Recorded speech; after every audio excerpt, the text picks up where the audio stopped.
Mesdames et messieurs, nous sommes de retour pour recevoir Maître Willy Wenga. Nous avons décidé de l'inviter par rapport à l'actualité qui reste dominée par la Cour constitutionnelle, les tirages au sort qui a lié à la Cour constitutionnelle. Est-ce légal? Ça répond au respect de la Constitution. Eh bien, ces questions seront décryptées avec Maître Willy Wenga, qu'on ne présente plus. Maître Willy Wenga, bonjour. Bonjour Crispin. Je suis content de vous retrouver ce matin sur mon plateau. Ah oui, c'est un effort. Parce que surtout que vous êtes arrivé cette nuit en présence de qui 8 ans. Oui, je viens de voyager la nuit. Actualité aidant, je suis là devant vous. Alors, Maître Willy Wenga, on va prendre cette tweet, Jocelyn. On peut revenir sur cette tweet? Alors, qu'est-ce qui s'est passé? Est-ce que le tirage au sort à la Cour constitutionnelle, oui, nous étions à l'Assemblée nationale lorsqu'on a voté la loi mettant en place la Cour constitutionnelle. Mais là, nous avons des réactions qui tombent. La Cour constitutionnelle est renouvelée par les tiers tous les 3 ans. Lors des 2 premiers renouvellements, il est procédé au tirage au sort du membre sortant par groupe pour le membre initialement nommé. Oui, c'est du français, mais ça, pour les communs des mortels, est-ce que ce qui s'est passé à la Cour constitutionnelle est légal? Crispin, merci beaucoup d'avoir pensé à moi. À la question de savoir si c'est légal, je commencerai par la question de savoir si c'est constitutionnel. Parce que la question de la Cour constitutionnelle comme institution commence d'abord par la réforme qui a lieu et qui a institué une Cour constitutionnelle. C'est légal, je répondais à cette question par rapport à la loi de 2013 qui a aussi consacré l'organisation et le fonctionnement de la Cour constitutionnelle.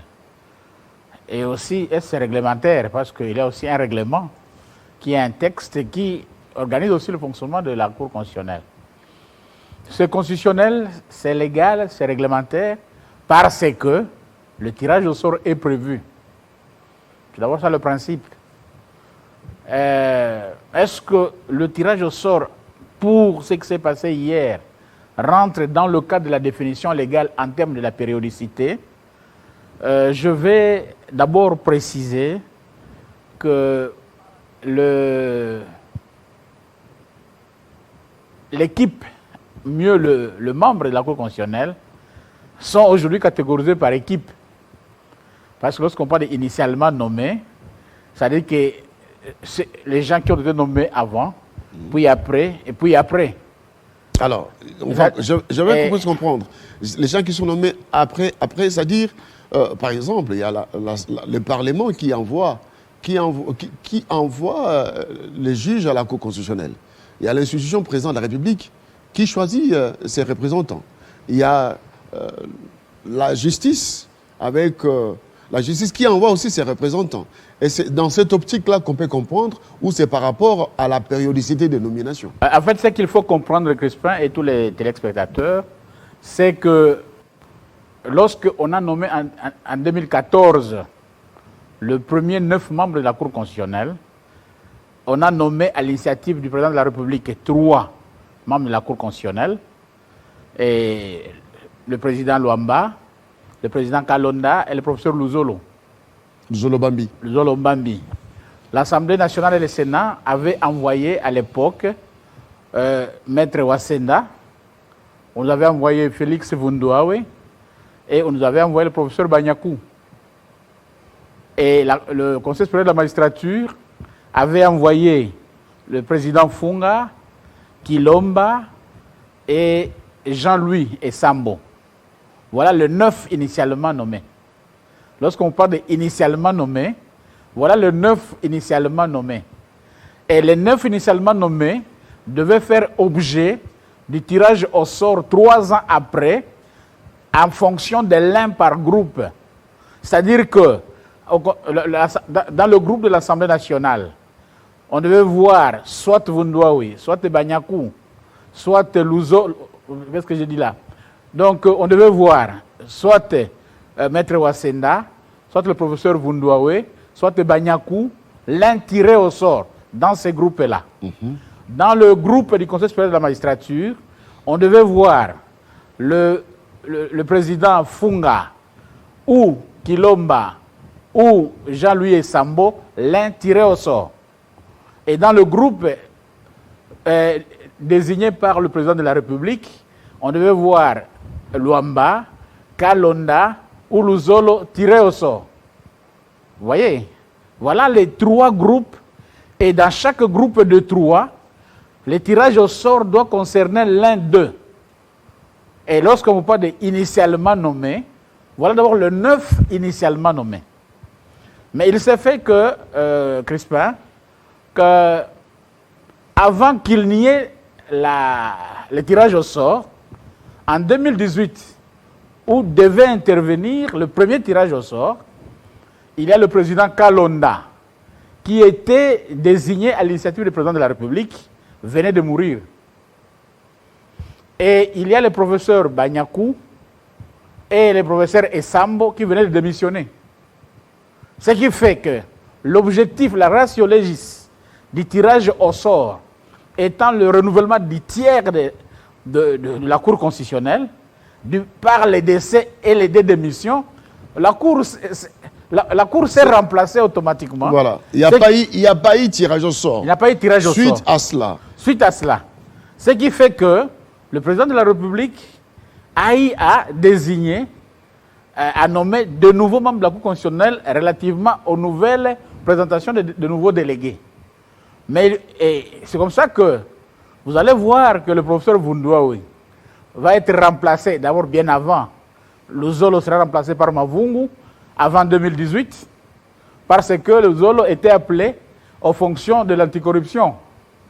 Donc, par une ordonnance, le président de la République de l'époque va nommer Luzolo à la commission que vous connaissez là, contre le blanchiment, et il sera remplacé par le professeur Mavungu pour compte de la présidente de la République. Vous allez voir aussi, avant 2018, la nomination du professeur Vundouawe au Conseil d'État comme premier président du Conseil d'État, ce qui va laisser encore ce poste vacant. Et à l'initiative de l'Assemblée nationale, on va envoyer Mongulu Tapangane. Vous voyez? Donc, voilà comment est-ce que les choses se sont succédées, oui, jusqu'à ce qu'on va voir le professeur Maître Nkoulou qui va faire son entrée en remplacement du président Kalonda pour compte de la présidente de la République. On va voir Boko Nawimpa Bonzali qui va faire aussi son entrée en remplacement du professeur Banyakou. Et puis Oboulou qui va faire son entrée en remplacement toujours dans leur groupe, en remplacement de Jean-Louis Sambo. Vous allez voir que jusque par ces remplacements-là, le groupe sont respectés. Donc, 1 par groupe et parti, l'un par décès, 2 par démission, 3 sont arrivés par groupe, Conseil supérieur de la magistrature, Ouboulou, Assemblée nationale et Sénat, Mongulu Tapangane, et présidence de la République, Maître Nkoulou Kilombo. Voilà. On arrive. Et là, c'est le premier tirage qui vient de rater. Alors qu'on devait faire le tirage au sort. Ça a raté parce qu'il y a eu des morts. Il y a eu des morts et des démissions. Voilà. Nous commençons le deuxième 3 ans. Donc de 2018 en 2021. Donc en 2021, on devait encore avoir le tirage au sort. Ça n'a pas eu lieu. Mais ça n'a pas eu lieu en 2021. Qu'est-ce qui va arriver? Le président Luamba va démissionner. Vous voyez? Et le président de la République va nommer 2 autres juges de la Cour de cassation à la Cour constitutionnelle en lieu et place de 2 autres juges constitutionnels issus du Conseil supérieur de la magistrature, Ouboulou et Kilomba. Ce qui fait que déjà les remous vont commencer par rapport à cette désignation-là. Vous de la presse, vous avez suivi tout ce qui la péripétie autour de ça. Ce qui fait que on va nommer On dit même que c'est ce qui est à la base du divorce entre le FCC et CAJ. Bon, il y a des considérations d'ordre politique Ça, c'est d'ordre dont politique. il faut m'épargner. Voilà. Vous savez, moi, dans ce domaine-là. Mais ici, on parle science. Oui, parce que je voudrais un peu vous ramener dans l'histoire de la manière dont ces successions ont lieu. C'est ça. Donc, en 2021, il devait y avoir un tirage au sort. Mais bien avant 2021, les situations sont arrivées. Et à ce moment-là, il y a le président Luamba qui a été remplacé par le professeur Kalouba, parce que, et deux, du groupe du président de la République, il y a le Dieudonné Kamoulete, Badi Banga, qui a remplacé Kilomba, et il y a Madame Tcheoussi, qui a remplacé Monsieur Uburu. Vous voyez? Donc, il y a 3 nouveaux juges. Alors que le tirage au sort devait avoir lieu en 2021, n'a pas lieu. Mais, bon...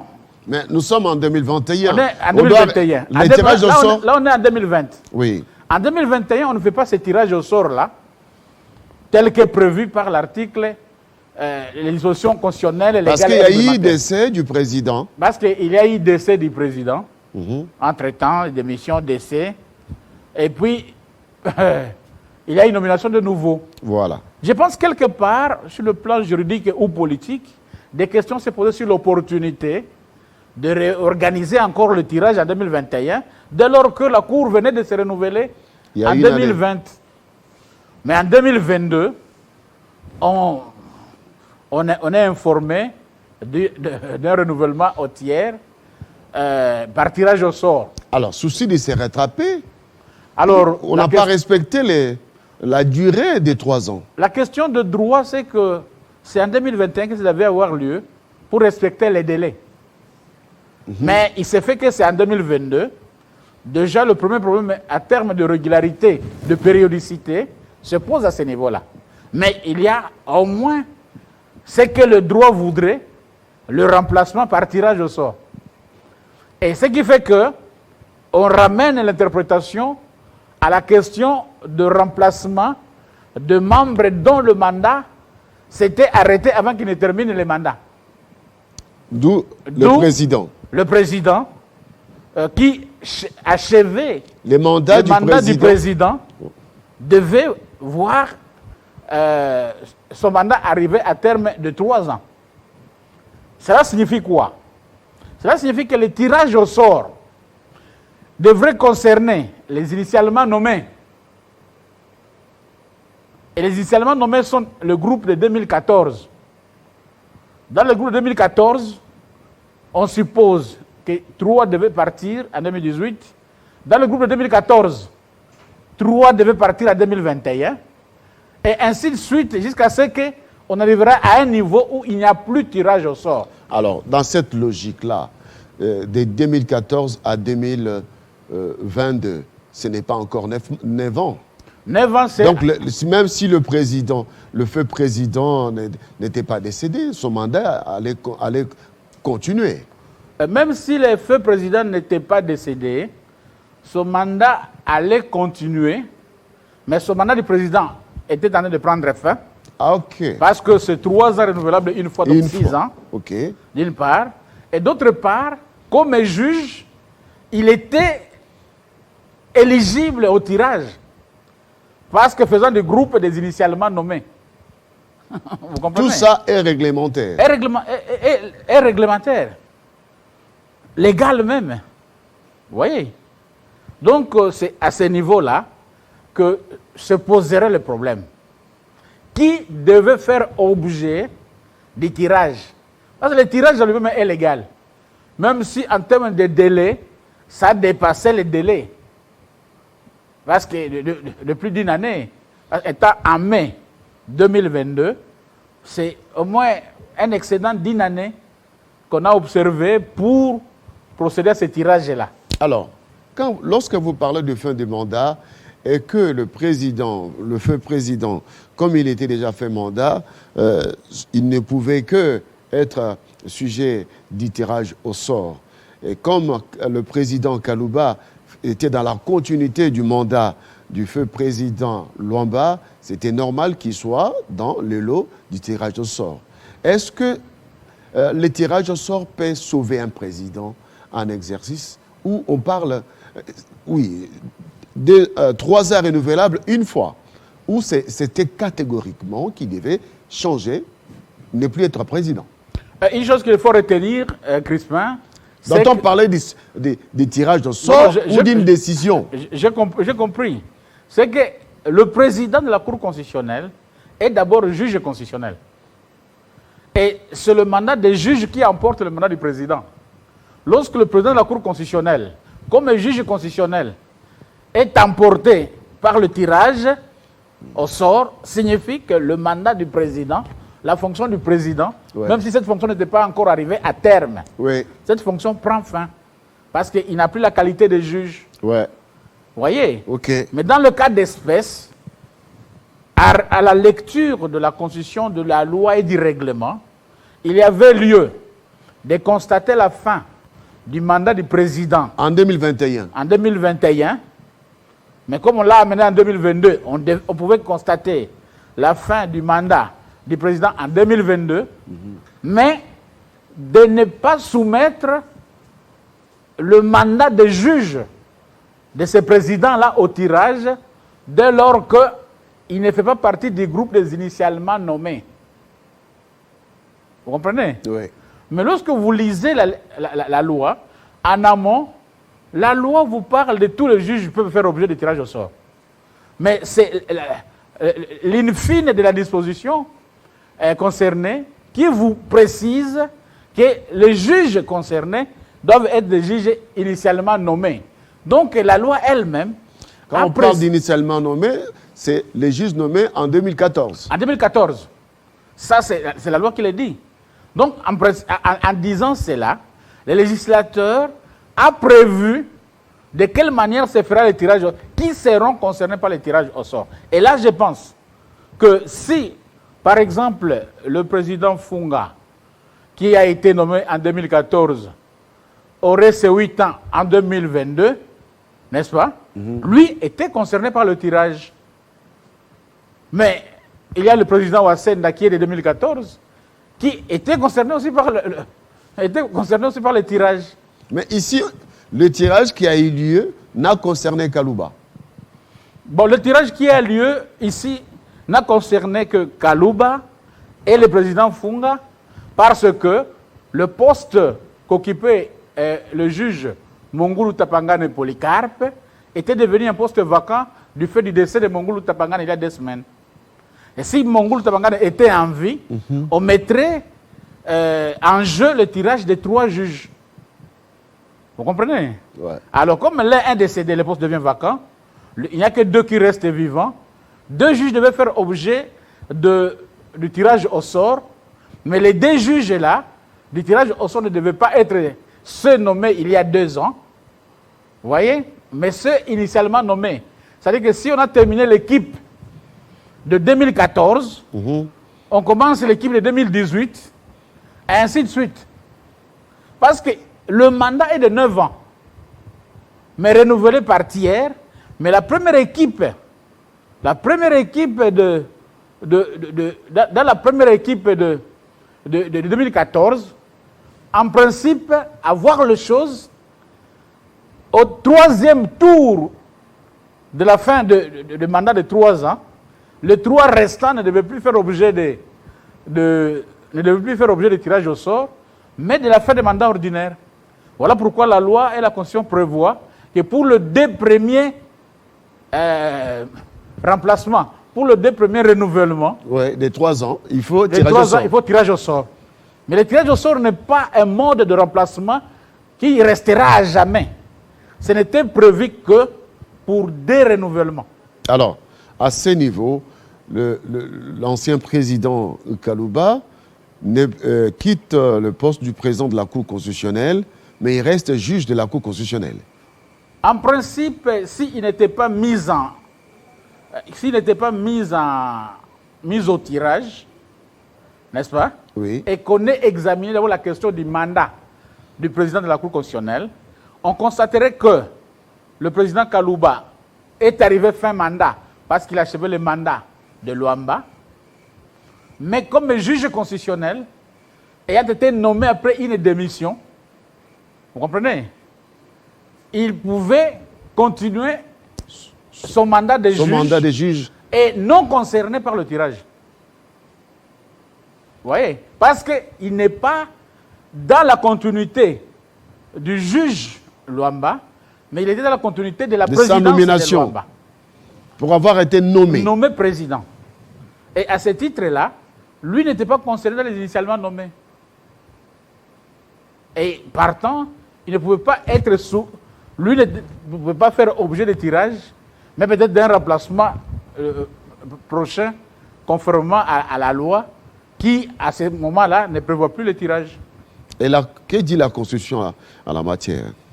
La Constitution en la matière, dans l'article 158, en son alinéa 2 et suivant, est clair là-dessus. Il y a l'alinéa 4 de l'article 158 qui est clair et qui vous dit que le mandat est de 9 ans non renouvelable. À l'alinéa 4, on vous dit que la Cour constitutionnelle se renouvelle des tiers tous les 3 ans. Lors de chaque renouvellement, on procède par les tirages pour les 2 premiers renouvellements. Vous voyez? Et lorsque vous regardez la loi elle-même, c'est l'article 2 de la loi, organique et portant organisation et fonctionnement de la Cour constitutionnelle. C'est la disposition à l'article 2, à son alinéa pertinente, il vous donne les éléments et il vous dit le mandat est de 9 ans, renouvelable, n'est-ce pas? Non renouvelable. Et là, ça répète encore la question de renouvellement par tiers, tous les 3 ans. Et d'ailleurs, c'est dans la loi qu'on trouve même la précision sur les initialement nommés. OK. Ouais. Voilà. Donc, la loi est claire, mais il y a quand même l'ambiguïté quelque part. Il y a quand même l'ambiguïté. Et la disposition dont je parlais de la loi, c'est l'article 6. L'article 6. L'ambiguïté se trouve dans le fait que le président Kalouba se trouve dans la continuité du mandat du feu président Luamba décédé, mais il se trouve aussi dans la logique où il doit bénéficier de son mandat, étant donné qu'il a été nommé par le président de la République pour un nouveau mandat. Donc il termine le mandat du président, mais il doit continuer comme juge. Bon, c'est-à-dire le raisonnement, c'est que en étant nommé juge constitutionnel, il est nommé par le président de la République. Mais est-il pour achever un mandat? Si oui, à ce moment-là, il est concerné par le tirage. Mais si son mandat était son nouveau mandat. Mais qu'est-ce que stipule l'ordonnance de sa nomination? Est nommé membre de la Cour constitutionnelle, Kalouba Dibou a donné, Badibanga, Dieudonné Badibanga, Kamulete Badibanga, et puis appendé Tchéoussi, comme le nom de la maman. Voilà. Ouais. Mais c'est pas. Ils étaient nommés.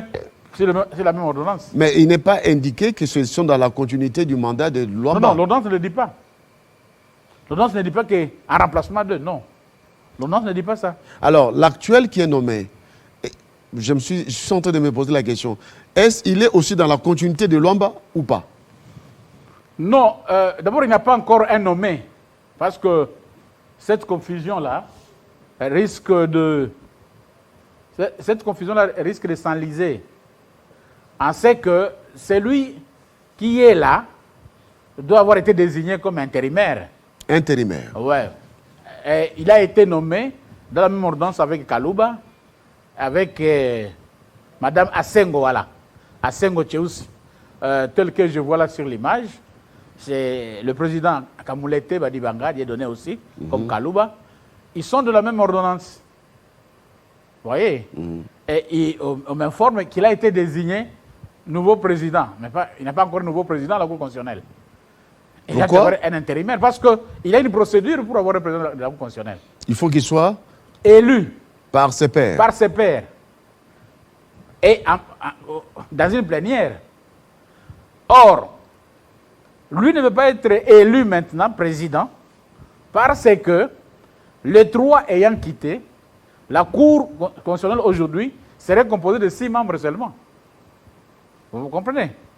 Or, la Cour ne peut pas siéger à moins de 7 membres. Donc, il faut la nomination de 3 autres membres. Il faut d'abord que le président de la République puisse recevoir les procès-verbaux des désignations de nouveaux membres par l'Assemblée nationale et le Conseil supérieur de la magistrature, parce que la loi dit que dans les 48 heures de la désignation par les 2 groupes autres que le président de la République, le procès-verbaux de désignation de ces délégués-là par les 2 groupes doivent être envoyés au président de la République pour qu'ensemble avec son délégué à lui ou ses délégués à lui, il puisse couler ses noms dans une ordonnance pour l'investiture de ces juges de la Cour constitutionnelle.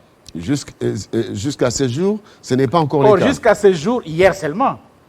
Bon, je ne pense pas que avant le tirage au sort, il y a eu une plénière pour élire un nouveau président.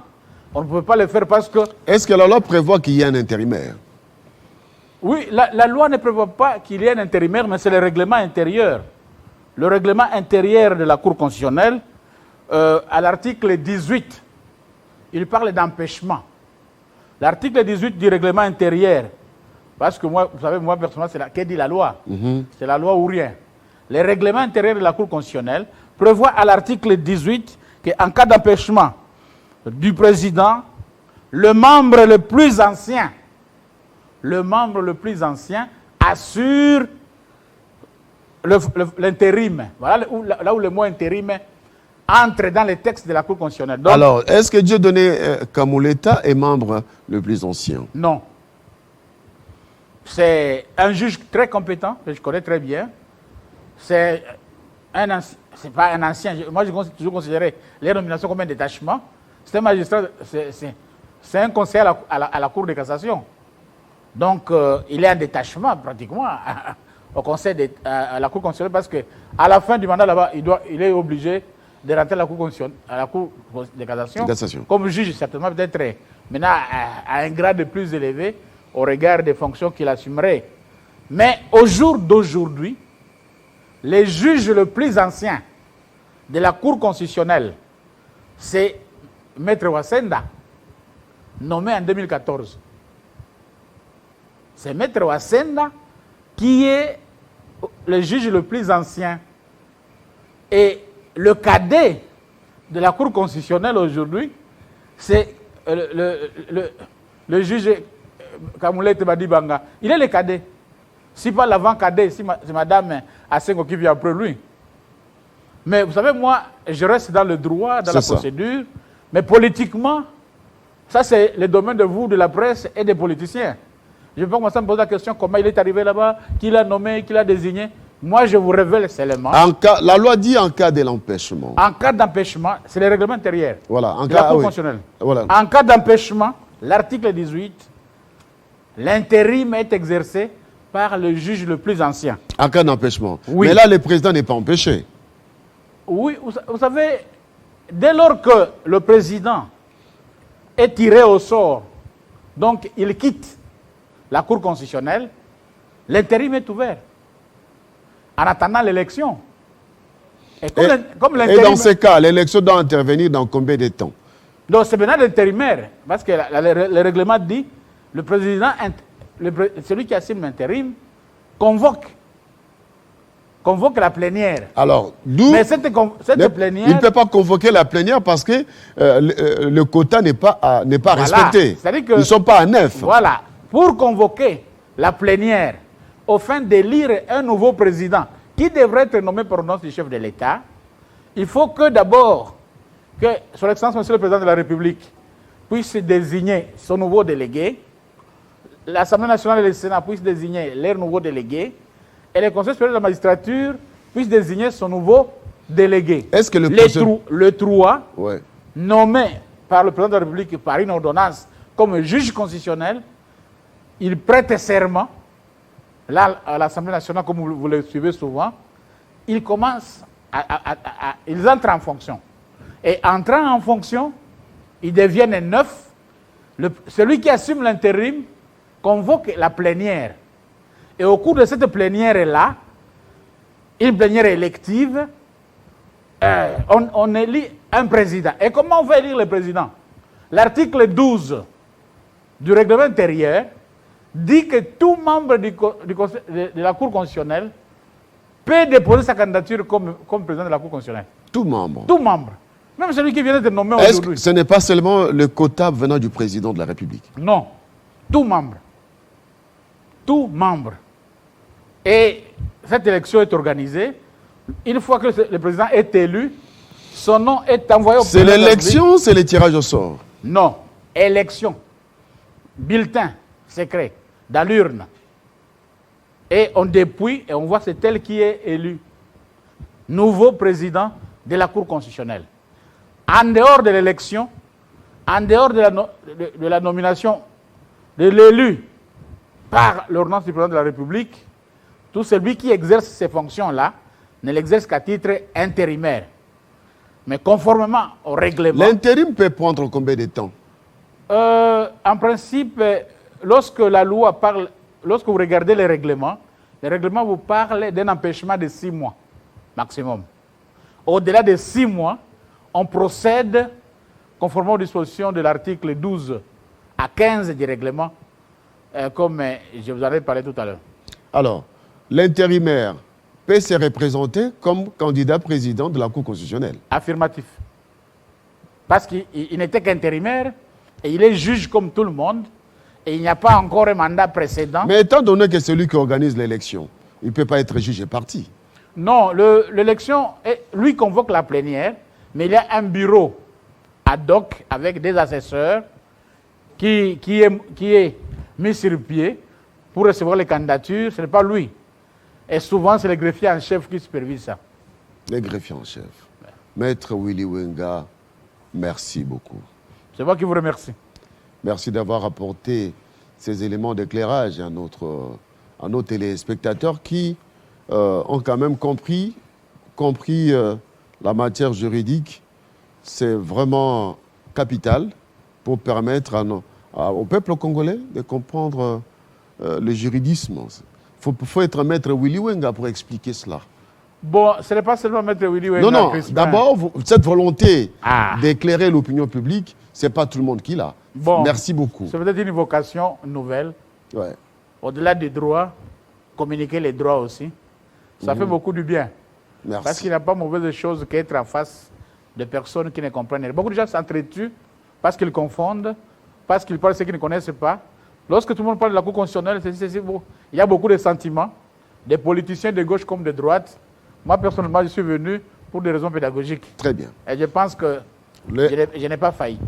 Merci beaucoup. Vous n'avez pas du tout failli. Vous avez très bien décrypté. Merci d'avoir accepté l'invitation. On vous attendra dans d'autres émissions. Pourquoi pas, si l'actualité l'oblige. Ma disponibilité vous est rassurée. À bientôt donc, mesdames et messieurs. Merci.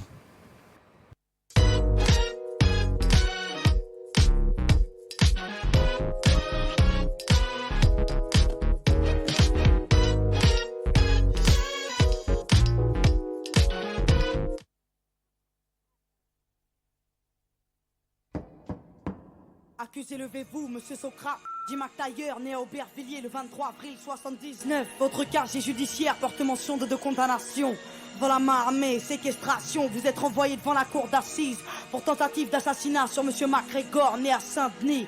Lors de l'instruction, vous avez nié les faits. Expliquez-vous aujourd'hui sur ce qui vous est reproché. Bon, madame la juge, j'ai rien d'autre à vous dire. Cette histoire me dépasse, faut me croire. Ce soir-là, c'est pas moi qui ai mal agi, je n'ai pas tiré. Faites une requête à l'IGS pour enquêter sur le PJ. Monsieur, arrêtez d'induire en erreur les enquêteurs. Voilà, oui, attendez. Des questions, monsieur le procureur. Madame la présidente, allons-nous laisser l'accusé remettre en question le travail fait par les inspecteurs? Surtout pas, je demande le premier témoin de l'affaire. Vous faites entrer à la barre, monsieur le commissaire. Il devait être 22h30 quand l'appel radio nous a signalé une agression à main armée au 80 rue de l'Impasse. On n'était pas très loin parce qu'on était sur cas depuis 9 mois déjà pour des trafics de stupes. On attendait juste le flagrant délit, un truc croquant à se mettre sous la dent. On n'avait rien de sérieux, madame la présidente. Très bien. Procureur, des questions? Non? Bon. Maître, c'est à vous. Des questions? Monsieur le commissaire, vos états de service sont impressionnants. Vous ne comptez plus les arrestations seulement. Une affaire fait tache dans votre dossier, accusation de corruption que l'IGS finit par classer. 6 mois à filer mon client, vous le dites vous-même, aucun résultat, rien à se mettre sur la dent. Peut-être que comme mon client l'indique, il a